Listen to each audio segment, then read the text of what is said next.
Bismillahirrahmanirrahim. Assalamualaikum warahmatullahi wabarakatuh.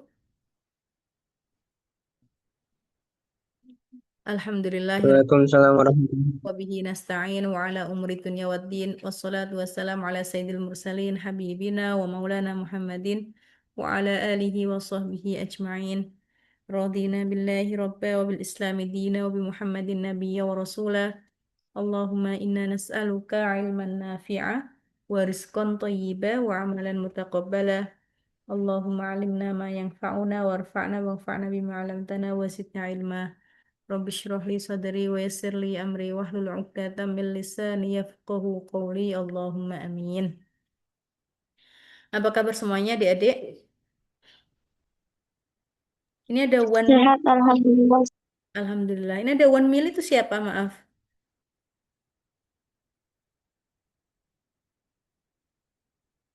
Ada Wan Mili di sini.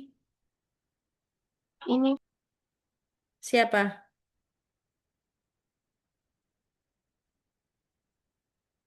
Di unmute tolong. Di unmute tolong.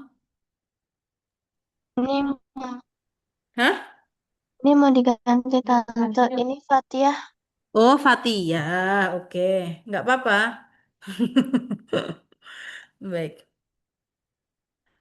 Baik, kita lanjutkan materi kita. Waktu itu kita bahas tentang sholat Jumat, ya. Jadi insya Allah ini kalau udah selesai materi ini, insya Allah Ustazah mau kasih apa latihan soal ya, baru nanti dikerjakan. Baik, sholat Jumat. Oke, waktu itu kita sudah sampai siapa saja yang wajib melaksanakan sholat Jumat. Oke. Siapa saja yang wajib melaksanakan sholat Jumat? Yang pertama yaitu beragama Islam. Oke. Jadi kalau yang beragama Islam, Muslim ya, orangnya berarti Muslim, maka dia wajib melaksanakan sholat Jumat. Nah, yang bukan Muslim, bagaimana? Memang nggak wajib, tetapi dia berdosa, ya, dia berdosa akan hal itu, ya. Baik, setelah Muslim atau orang Islam, beragama Islam, yang wajib lagi apa? Siapa? Ya kan? Yang sudah baligh. Jadi anak kecil belum wajib melaksanakan sholat Jumat. Nah, kalau usianya tamyiz, usia tamyiz itu sebelum baligh, usia tamyiz, ya, sebelum baligh. Nggak anak-anak, sudah nggak anak-anak ya. Dia sebelum baligh itu ada namanya usia tamyiz. Itu memang belum wajib. Tetapi kalau melaksanakan sholat Jumat, sah sholat Jumatnya.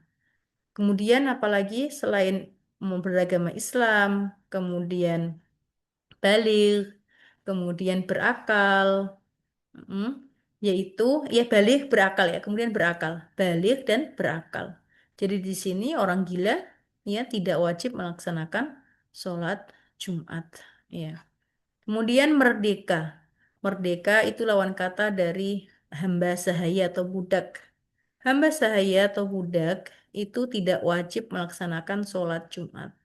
Ya, tapi kalau dia sholat Jumat, hamba sahaya atau budak, ya sah-sah saja. Boleh-boleh saja, nggak apa-apa. Cuma nggak wajib. Kemudian siapa lagi? Yaitu laki-laki, ya, yang laki-laki. Jadi perempuan tidak wajib melaksanakan sholat Jumat. Tapi kalau perempuan melaksanakan sholat Jumat, ya sah-sah saja, dapat pahala juga.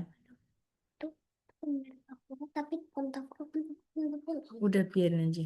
Kemudian yang nomor 6 yaitu dia mukim. Oke, mukim itu nggak dalam keadaan safar. Ambil air putih buat adik. Nggak dalam keadaan safar. di sini. Mana? Ambil. Di sini. Kak, tolong ambil air putih dulu, Kak. Kakak lu tolong. Oke, nggak dalam keadaan safar. Jadi dihafalin ya. Siapa saja sih yang diwajibkan sholat Jumat?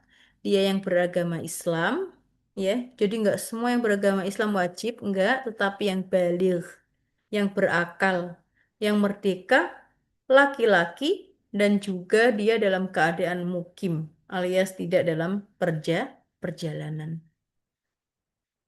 Baik, kemudian masuk ke syarat sahnya sholat Jumat. Syarat sahnya sholat Jumat itu udah nggak apa-apa. Sholat Jumat itu sah apabila dilaksanakan ya di pemukiman, ya. Tidak di pemukiman tuh maksudnya ya udah nggak apa-apa. Di pemukiman tuh berarti yang ada rumah-rumahnya. Gelas sayang, gelas nak, tolong. Kak, tolong Kak. Bukannya botol sama aja.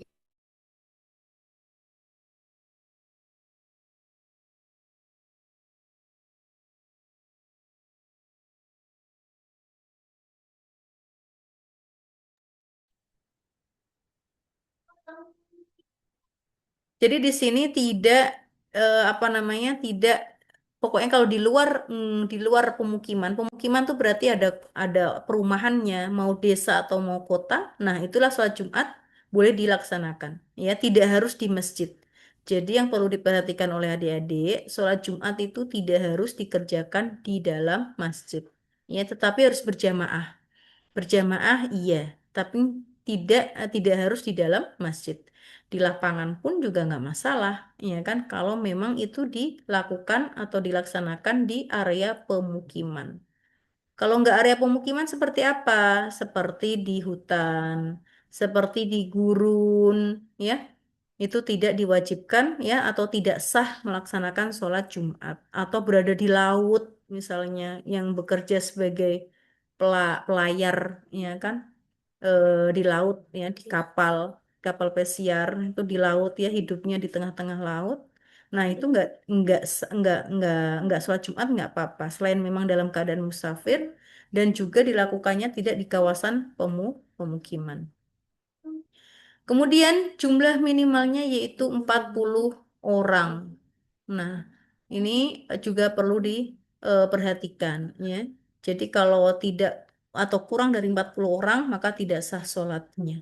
Oke, untuk berjamaahnya, untuk sholat berjamaah biasa bukan sholat Jumat, paling tidak dua orang. Ada imamnya, ada makmumnya. Tapi untuk sholat Jumat, ya paling tidak itu jumlahnya adalah 40 orang.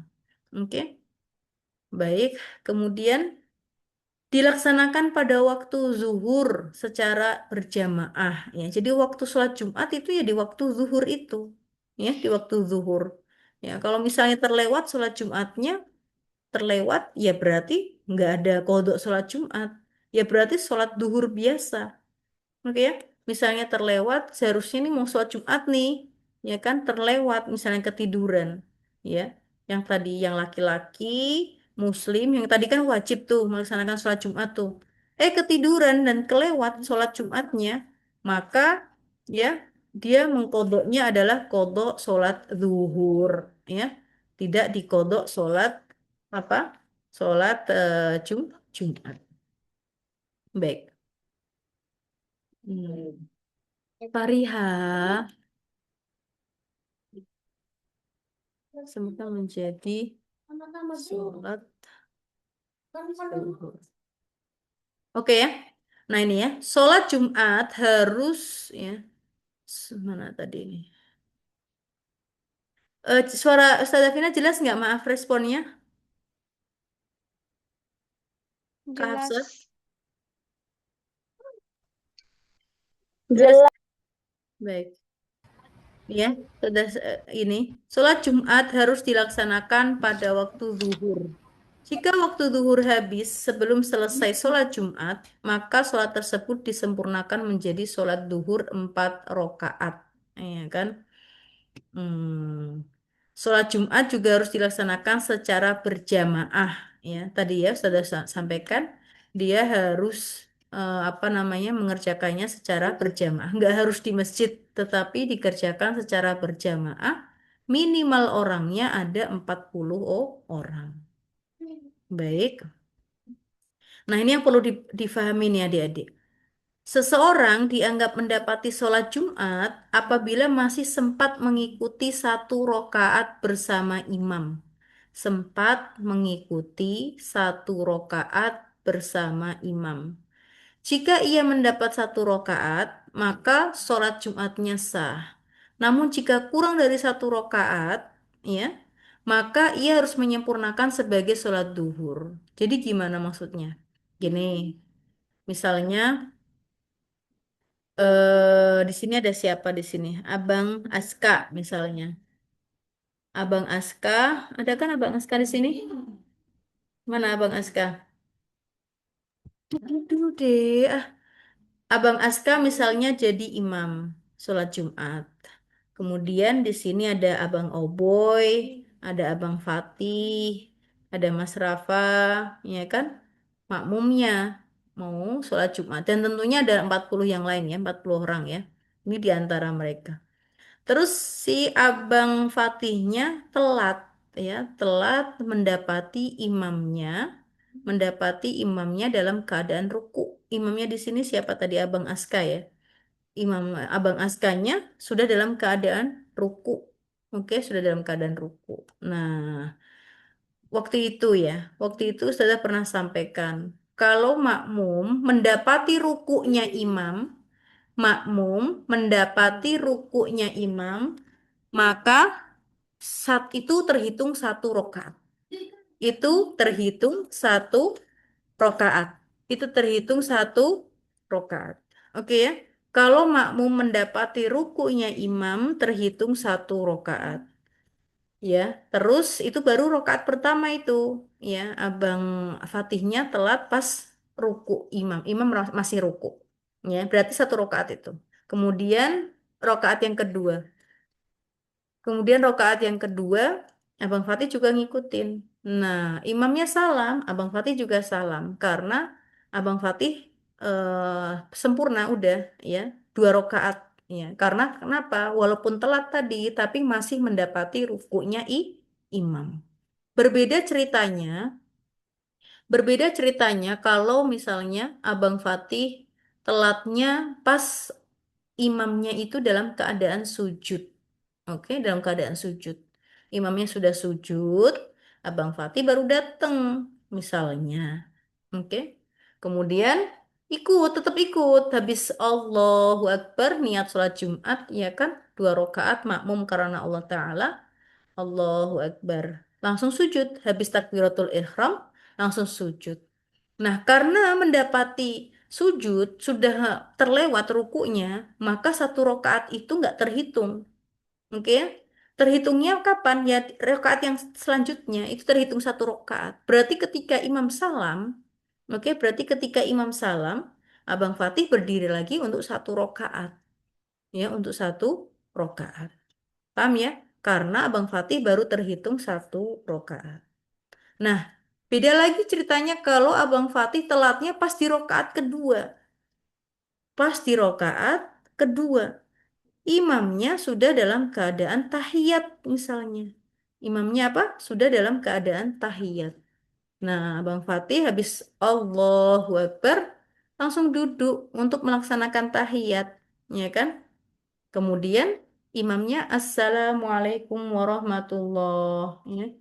Imamnya Assalamualaikum warahmatullah salam. Nah, Bang Fatih mau nggak mau harus berdiri. Oke, tadi dua rakaat tadi dianggap nggak ada, ya, karena nggak mendapati rukunya imam. Abang Fatih harus berdiri, tapi berapa rakaat harus disempurnakan menjadi sholat duhur. Sholat duhur ada berapa rakaat? Mohon responnya, sholat duhur ada berapa rakaat? Empat. Empat. Ada empat, Empat. iya, berarti ya karena tadi nggak mendapati rukuknya imam waktu sholat Jumat, dua-duanya di rokaat kedua pun nggak mendapati nih, oke, mendapatinya itu pas dalam keadaan imam sujud atau tahiyat sudah kelewat rukuknya, berarti itu rokaatnya nggak terhitung. Oke, dua rakaat nggak terhitung itu. Jadi dia harus berdiri, tetapi berdirinya bukan dua rakaat, enggak. Melainkan 4 rakaat. Ya, disempurnakan menjadi 4 rakaat. Bisa difahami nggak sih? Halo? Coba ulangi lagi ya. Paham. Mana Kalvia? Kalviahnya ada? Baik, Abang Aska, di-unmute dulu. Ya Ustazah. Baik. Abang Aska sama Abang Oboy nih. Ya kan, Abang Aska lagi. Ya, Abang Aska menjadi imamnya. Ini imam sholat Jumat. Oke, imam sholat Jumat. Banyak jamaahnya, karena jamaahnya paling tidak ada 40 orang. Di antaranya Abang Oboy. Abang Oboy ternyata telat. Pas Abang Aska lagi ruku. Pas Abang Aska di rokaat kedua, maaf di rokaat pertama lagi ruku. Ruku tahu kan ruku? Oke ya? Abang Oboy baru datang. Allahu Akbar. Terus ikutan ruku. Pertanyaannya, apakah terhitung satu rokaat atau tidak? Abang Oboynya nih. Mana Abang Aska? Abang Aska. Iya. Di unmute, boy. Abang Aska. Ya Ustazah. Iya, pertanyaannya tadi, terhitung nggak satu rokaat Abang Oboynya tadi? Dia mendapati Abang Aska dalam Iya, keadaan terhitung nggak? Maaf. iya. Iya, terhitung. Ya, terhitung. Kenapa? Karena mendapati imamnya dalam keadaan ruku. Oke, sekarang Abang Oboy. Abang Oboy mana Abang Oboy? Coba jangan di mute dulu. Iya, Ustazah. Ya, jangan di mute dulu, oke? Nah, tadi kan Abang Oboy mendapati Abang Aska dalam keadaan ruku di rokaat kedua. Nah, ini kalau misalnya di datangnya Abang Oboy telat, ya, telat terus mendapati Abang Aska sebagai imam itu pada sujud. Nah, pada saat sujud sedang sujud. Oke, terus Abang Aska ikutan sujud. Kira-kira terhitung satu rokaat nggak Abang Aska, Abang Oboy? Enggak, Ustazah. Enggak. Kenapa? Karena sudah terlewat rukunya imam. Untuk sholat berjamaah, kalau sudah terlewat rukunya imam, oke, maka tetap dapat pahala sholat berjamaah, tetapi tidak dianggap satu rokaat. Paham ya? Baik. Terus itu kan baru rokaat pertama tuh. Terus rokaat kedua, Abang Oboy ya, masih ya. Tadi ya rokaat pertama, Abang Oboy mendapati Abang Aska sebagai imam dalam keadaan sujud. Terus pas rokaat kedua, Abang Askanya bangun untuk melakukan rokaat kedua. Abang Oboynya ikutan rokaat kedua. Pas Abang Aska salam, Pas Abang Aska salam, kira-kira Abang Oboy berdiri lagi atau enggak ya? Iya, Ustazah. Berdiri lagi. Berapa rokaat ya? Satu. Satu. Oke, satu. Baik. Sekarang lagi. Nah, ternyata Abang Oboynya telat nih. Telat pas Abang Askanya di tahiyat. Tahiyat, di rokaat kedua, tahiyat. Oke, Abang Oboynya Allahu Akbar ikutan duduk.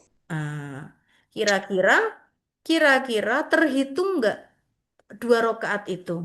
Dua rokaatnya yang Imam sholat Jumat itu terhitung nggak? Enggak, Ustazah. Nggak terhitung. Tapi dapat pahala sholat berjamaah tidak?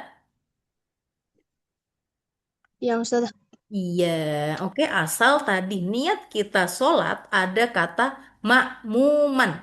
Ya, kita ketika niat kalau sholat berjamaah, seorang makmum itu harus diniatin makmum. Oke? Diniatin makmum biar dapat pahala sholat berjamaahnya. Baik, Abang Oboy sudah betul pemahamannya. Nah, rokaat kedua, dua rokaat tadi nggak terhitung. Terus Abang Aska, Assalamualaikum warahmatullah. Assalamualaikum warahmatullah. Kira-kira nih Abang Oboy berdiri lagi nggak? Iya, Ustazah. Berdiri lagi terus berapa rokaat ya? Dua. Enggak, empat.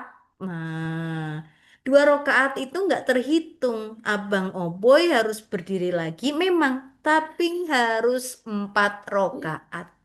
Disempurnakan menjadi sholat duhur. Paham ya?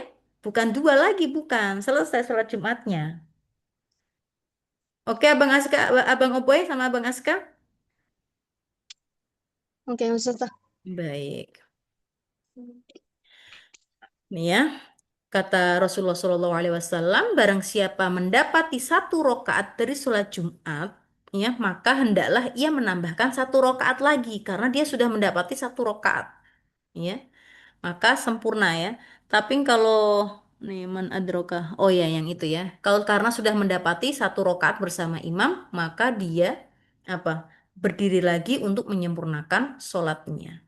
Tapi kalau tidak mendapati, ya, nggak mendapati, ya sama sekali dua rokaat itu udah terlewat, ya, maka ia harus menyempurnakan menjadi 4 rokaat. Ya sholat duhur, ya sholat duhur jadinya. Baik, jadi syarat sahnya sholat Jumat yang pertama tadi itu dilaksanakan di perumahan, di area pemukiman.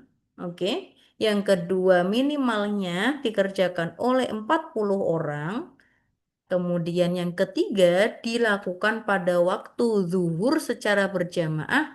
Dan yang keempat harus didahului 2 khutbah sebelum sholat Jumat. Nah, makanya adik-adik kan mendengarkan khutbah sholat Jumat kan?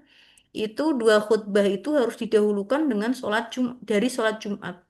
Nggak boleh sholat Jumat dulu, baru khutbah nggak boleh.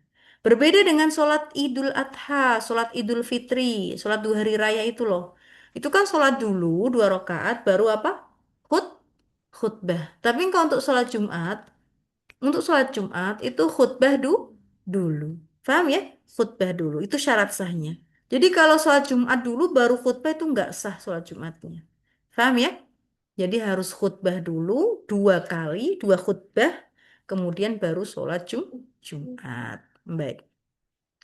Karena ngomongin khutbah nih, harus didahului khutbah, maka adik-adik khususnya yang boy nih, ya perlu tahu apa sih rukunnya khutbah. Nah, rukun. Rukun itu sesuatu yang harus dikerjakan di dalam ibadah tersebut. Masih ingat nggak kita pernah ngomongin tentang rukun sholat? Nah, rukun sholat itu harus dikerjakan di dalam sholat. Kalau nggak dikerjakan nggak sah sholat kita. Begitu pula dengan khutbah ada rukunnya. Rukun itu pondasi. Rumah kalau nggak ada pondasinya roboh, ya kan nggak jadi rumah. Jadi rukun itu benar-benar important ya. Benar-benar yang sesuatu yang penting ya. Nah, rukun khutbah apalagi yang boys ini ya, Ustazah pengen yang boys nanti bisa khutbah ya. Bisa jadi khotib ya. Rukunnya gampang sekali dan simple, sederhana. Ya, hanya ada 5 ya, hanya ada 5. Yang pertama di dalam khutbah itu harus memuji, ada kata alhamdulillahnya, ada pujian-pujian, memuji Allah Subhanahu wa taala. Baik di khutbah yang pertama ataupun khutbah yang kedua harus ada apa? Puji-puji, pujian, memuji Allah. Bisa dengan alhamdulillahirabbil alamin, ya, bisa.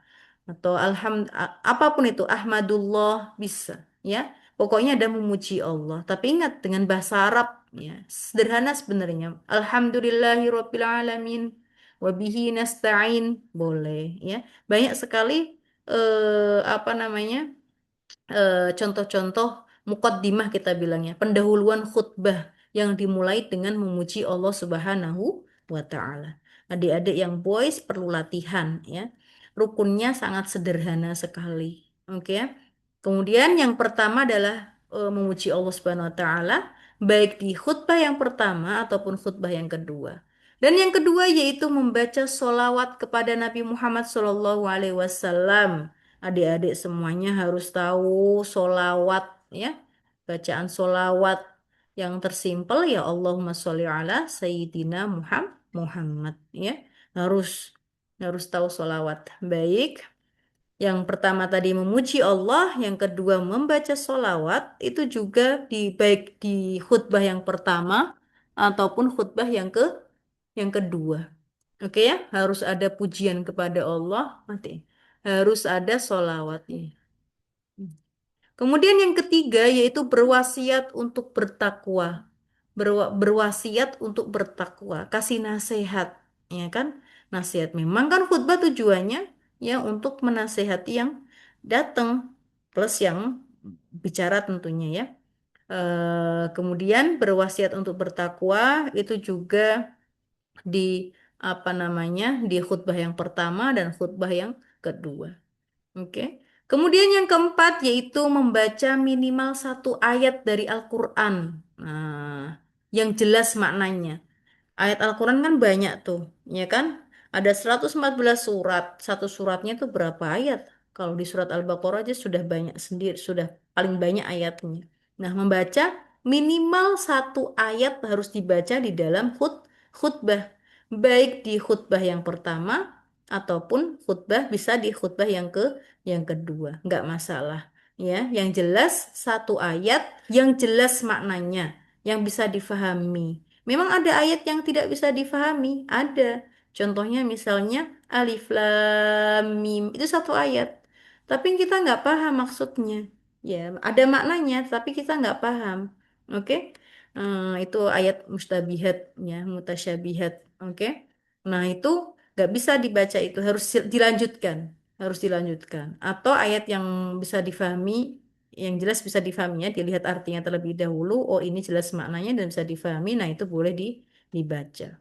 Kemudian yang kelima yaitu mendoakan kaum muslimin pada khutbah kedua. Ada doa, ya, doa yang ditujukan kepada kaum muslimin, ya, di khutbah yang kedua. Kan ada dua kali khutbah tuh, ada dua khutbah tuh sebelum sholat Jumat tuh. Nah, yang pertama yaitu memuji Allah, yang kedua bersolawat kepada Nabi Muhammad SAW, yang ketiga itu berwasiat menyuruh kepada kebaikan, ya, menyuruh untuk meninggalkan hal-hal yang tidak baik, itu berwasiat, ya, menyuruh pada takwa. Oke, itu diucapkan pada khutbah yang pertama dan khutbah yang kedua. Oke, adapun yang keempat yaitu membaca minimal satu ayat, itu boleh di salah satu khutbah, boleh di khutbah yang pertama ataupun di khutbah yang kedua. Dan yang terakhir yaitu mendoakan kaum muslimin itu diucapkan, disampaikan pada khutbah yang kedua. Sebenarnya rukun khutbah itu sederhana. Oke, sederhana, nggak perlu panjang-panjang sebenarnya. Oke, rukun lima ini harus terpenuhi biar khutbahnya sah. Kalau khutbahnya sah, insya Allah sholat Jumatnya sah. Oke ya. Nah, kelima rukun khutbah ini, yang lima tadi, rukun khutbah itu dengan bahasa Arab, memuji Allahnya dengan bahasa Arab. Itu gampang ya, kalau adik-adik latihan gampang. Bersolawatnya juga dengan bahasa Arab, ya kan? Cuma Allahumma sholli ala Sayyidina Muhammad. Berwasiatnya untuk bertakwa juga dengan bahasa Arab, ya kan? Kemudian satu membaca ayat Al-Quran juga dengan bahasa Arab tentunya, ya kan? Ayat-ayat Al-Quran kan semuanya berbahasa Arab. Kemudian mendoakan kaum muslimin juga dengan bahasa Arab di khutbah kedua. Nah, selain itu kalau mau ada tambahan pakai bahasa masing-masing, bahasa Indonesia atau bahasa yang lainnya, nggak masalah. Asal kelima rukun ini, ya, menggunakan bahasa Arab. Oke, adik. Baik, sekarang masuk ke adab-adab sholat Jumat atau kesunahan, ya. Baiknya sih, ya, apa saja sih yang dikerjakan, yang disunahkan, yang dianjurkan sebelum melaksanakan sholat Jumat? Oke, yang pertama tentunya mandi, mandi Jumat, ya kan, mandi Jumat. Ya diniati, aku mandi Jumat, sunnah, ya, karena Allah Ta'ala. Oke, kenapa sih kok dianjurkan mandi? Sebenarnya nggak wajib mandi Jumat, nggak wajib, hanya disunahkan. Dapat pahala kalau ketika mandi. Kenapa sih hikmahnya? Salah satu hikmahnya karena kita mau kumpul nih. Nah, kalau kumpul kan kalau nggak mandi kan bau, apalagi kalau panas keringetan, ya kan nggak mandi. Ya habis main bola paginya, terus sholat Jumatnya nggak mandi, bau. Ya kan, padahal harus dengar khutbah dulu, kemudian sholat. Nah, kalau nggak mandi dulu, yang lainnya yang duduk sampingnya kan keciuman, ya nggak kecium baunya, akhirnya nggak fokus sholatnya. Makanya sesuatu perkara atau ada suatu perkumpulan sebenarnya nggak hanya sholat Jumat saja, mau hari raya juga seperti itu, karena mau ada kumpul-kumpul nih, ya kan? Kaum muslimin berkumpul nih, maka dianjurkan untuk mandi. Dianjurkan untuk apa? Mandi, tujuannya biar nggak bau. Iya, biar nggak bau keteknya. Baik. Yang kedua, pakai baju yang terbaik, pakai baju yang bagus, oke ya. Apa? Karena apa? Mau ke masjid, ya kan? Dianjurkan berwarna putih jika ada mau ke masjid, mau bertemu saudara semuslim. Ke masjid itu kan rumah Allah, ya kan? Maka dianjurkan dengan baju yang bagus. Kemudian memotong kuku juga, ya kan? Sebelum ke sholat Jumat, kuku-kukunya yang panjang-panjang dipotong, oke ya?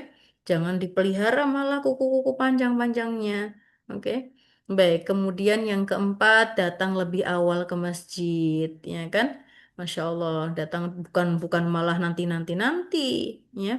Kemudian melaksanakan sholat sunnah tahiyatul masjid. Nah, ini sebenarnya berlaku kalau masuk masjid, ya nggak hanya mau sholat Jumat aja, ya kan? Setiap kali mau masuk ke masjid, ya pas masuk ke masjid, maka kita disunahkan untuk melaksanakan sholat sunnah. Namanya sholat sunnah tahiyatul masjid 2 rakaat saja. Oke, 2 rakaat saja. Baik, kemudian yang keenam yaitu mendengarkan khutbah dengan sesama.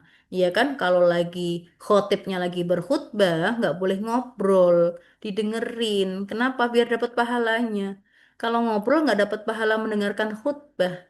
Oke ya, harus didengerin. Karena isi khutbah tadi apa? Ada wasiatnya loh, ada wasiatnya dan nasihatnya.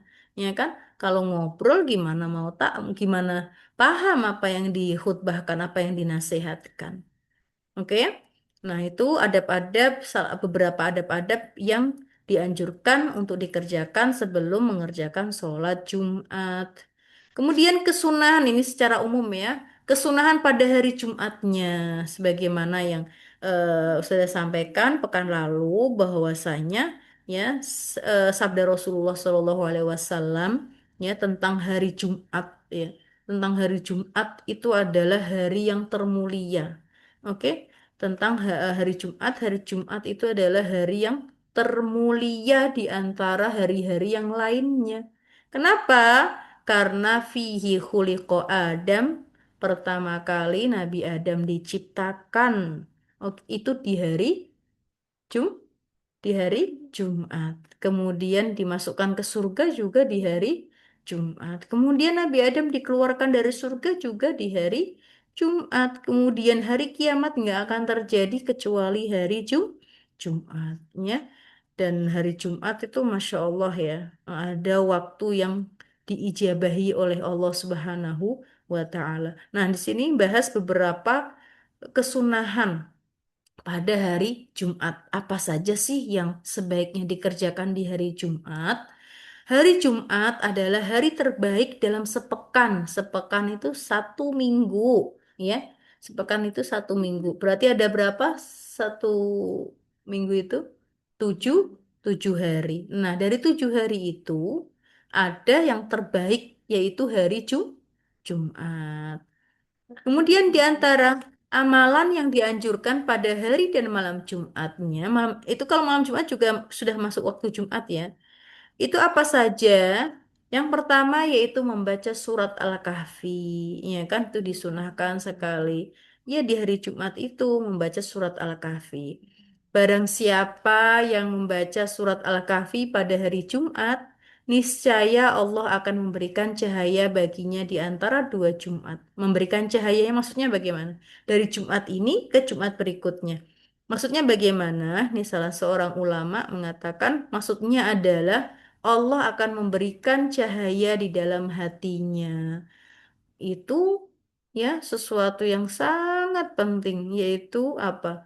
Allah memberikan cahaya, bukan dikasih lampu enggak. Cahayanya Allah kita nggak bisa membayangkan, tapi ketika hati kita diberi cahaya oleh Allah, subhanallah, itu nikmat sekali. Ya, nikmat sekali. Kita bisa terarah hidup kita, ya kan? Kita banyak hal ya, banyak hal ketika kehidupan kita atau hati kita diberikan cahaya oleh Allah dan kita minta ya kepada Allah cahaya tersebut bisa berupa petunjuk dan lain sebagainya. Ya, Allah memberikan cahaya di dalam hatinya, di kuburnya, ya kan nanti ketika kita meninggal atau pada hari kebangkitan nantinya. Cahaya tersebut berlangsung sejak Jumat itu hingga Jumat berikutnya. Dan keutamaan itu akan terus diperoleh setiap kali ia membaca surat Al-Kahfi pada hari Jumat. Maka diusahakan ya, diusahakan dari kalau surat Al-Kahfi itu banyak ayatnya ya, bisa dicicil ya. Pas malam Jumat, habis Isya boleh dicicil berapa ayat dulu, nanti habis subuh berapa ayat lagi ya. Kayak gitu. Kemudian yang kedua yaitu dianjurkan untuk memperbanyak doa. Adik-adik hari Jumat jangan terlewatin. Ya kan hari Jumat kan memang waktunya libur tuh. Nah, biasanya digas aja nontonnya karena dari Senin sampai hari ya kan Senin sampai Kamis kan sekolah terus tuh. Giliran Jumat terus main game ya kan lupa kalau itu adalah hari terbaik ya. Jangan sampai ya. Jadi luangkan waktu. Ini hari Jumat nih. Hari yang mulia loh. Hari yang luar biasa loh. Kayak gitu. Ingat ya. Ingat itu. Oh aku tak doa kayak gitu. Karena pada hari Jumat terdapat waktu yang mustajab. Mustajab itu waktu yang didengar, waktu yang diijabahi doanya, yang dikabulkan doanya. Ya, dari Abu Hurairah radhiyallahu anhu bahwasanya Nabi Muhammad shallallahu alaihi wasallam bersabda tentang hari Jumat, fiha sa'atun la yuwafiquha 'abdun muslim wa huwa qa'imun yusalli yas'alullahu ta'ala syai'an illa a'tahu iyyah. Pada hari Jumat terdapat suatu waktu yang tidaklah seorang muslim mendapatinya ketika ia sedang beribadah kepada Allah lalu memohon sesuatu kepadanya, melainkan Allah akan mengabulkan permohonannya. Ya, ala kulihal ada waktu yang diijabahi di hari Jumat itu. Maka biar kita mendapatkan waktu tersebut, salah satu caranya dengan memperbanyak doa di hari Jumat. Ya, memperbanyak doa di waktu Jumat khususnya setelah sholat asar. Ya, jadi ada ulama berpendapat waktu itu adalah setelah sholat asar hingga maghrib. Ya, atau waktu itu ada yang berpendapat juga waktu itu adalah ketika imam sedang khutbah, ya, duduk di minbar hingga selesai sholat Jumat. Ya, itu waktu yang bagus untuk kita berdoa, ya. Diingat-ingat ya, jangan sampai kita lalai gara-gara libur, ya kan? Nah, habis itu kita hanya main aja, terlewat di hari Jumatnya, ya enggak? Baik, kemudian apalagi yang perlu diperhatikan atau yang diperbanyak juga, tadi kan membaca surat Al-Kahfi ya, kemudian memperbanyak doa. Kemudian yang terakhir yaitu memperbanyak solawat, ya. Memperbanyak apa? Solawat. Lisan kita, adik-adik, lisan kita harus kita rutinkan, harus kita biasakan membaca solawat. Oke, ya? Harus kita biasakan membaca solawat. Ya, mau ke sekolah kan itu kan naik transport tuh atau diantar ayahnya, abinya, ya kan di dalam mobil kita baca solawat. Ya, ibadah tersimpel loh, termudah, ringan, ya. Pas lagi apa istirahat atau apa baca solawat, ya. Lagi bengong sebentar baca solawat, ya. Waktunya apa? Lisan kita dibiasakan, lisan kita dibiasakan untuk membaca solawat. Sesungguhnya, kata Rasulullah, sesungguhnya di antara hari-hari terbaik kalian adalah hari Jumat. Maka perbanyaklah bersolawat kepadaku pada hari itu, karena solawat kalian akan diperlihatkan kepadaku. Ya, gak sia-sia loh kita bersolawat kepada Nabi Muhammad SAW. Solawatnya sampai, ya. Dan ketika kita bersolawat kepada Nabi Muhammad SAW sekali saja, maka Allah akan bersolawat kepada kita, ya, sebanyak 10 kali. Solawatnya Allah kepada kita bukan Allah bersolawat kita enggak. Maksudnya adalah kita ya diampuni Allah, diberi rahmatnya, ya, dan banyak lain hal. Baik, mungkin sampai situ dulu materi kita hari ini pada apa materi tentang sholat Jumat. Jadi ingat-ingat, kemudian videonya bisa diulang kembali. Insya Allah Ustazah kasih latihan soal yang dikerjakan insya Allah ya.